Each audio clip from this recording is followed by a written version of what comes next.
everybody, and welcome to this week's Global Business Update with TA.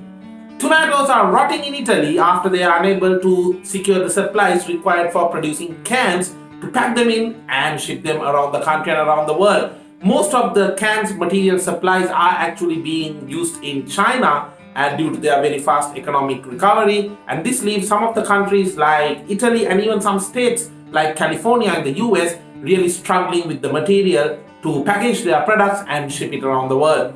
Meanwhile, we see Russia taking steps to de-dollarize the economy. That's right, their state wealth fund is going to cut down their dollar holding with their funds to almost zero and invest more into euros, just going on to show the amount of economies and countries which are really planning to keep away from the dollar. And Renault, the French automaker, has been asked to pay 20 million euros worth fines after they have been caught deceiving the authorities with regard to some of their consumption of energy and also with regard to some of the emissions of their vehicles. And on the similar tone, we see Hyundai being ordered in UK to take off the tagline that their vehicle purifies the air as it goes along. Definitely the authorities are getting tougher on some of those green vehicle claims. Now, the YouTube channels we all know, we all have come to love, were at one time seen as the Darth Vader or the villain of the music world. Not anymore.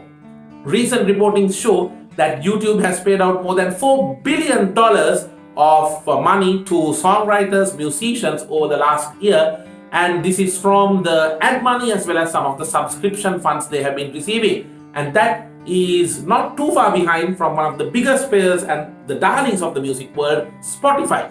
Bitcoin's downward journey continues, hovering somewhere around $33,000 right now.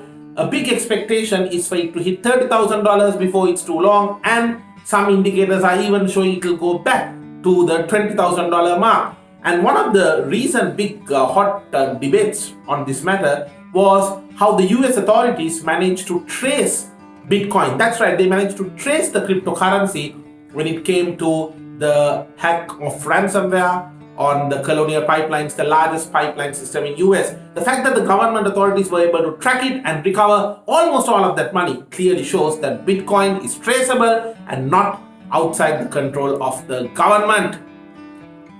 US and EU trade deal talks are set to begin this week, and they plan to end the pain, the suffering for both the countries, one would say, by taking off some of the tariffs that have restricted some very lucrative trade, including some of the materials like aluminium.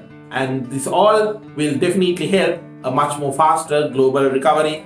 Already the airlines of the two countries have made a joint plea requesting the travel to be allowed between the two destinations, because end of the day, US to the European Union route is indeed the most profitable route for air travel in the world. And on a final note, Mukesh Ambani's Reliance is on a shopping spree, this time for luxury fashion. They are about to make an investment into Ritukuma, which is a very famous designer wear brand in India, and they hope to enter that market so that they have the price points covering the mass markets as well as the more niche markets as well. And this is becoming a trend among some of the top diversified conglomerates in India that are into fashion. That's it for this week, and no matter what business you're in, stay busy, stay safe, and keep moving.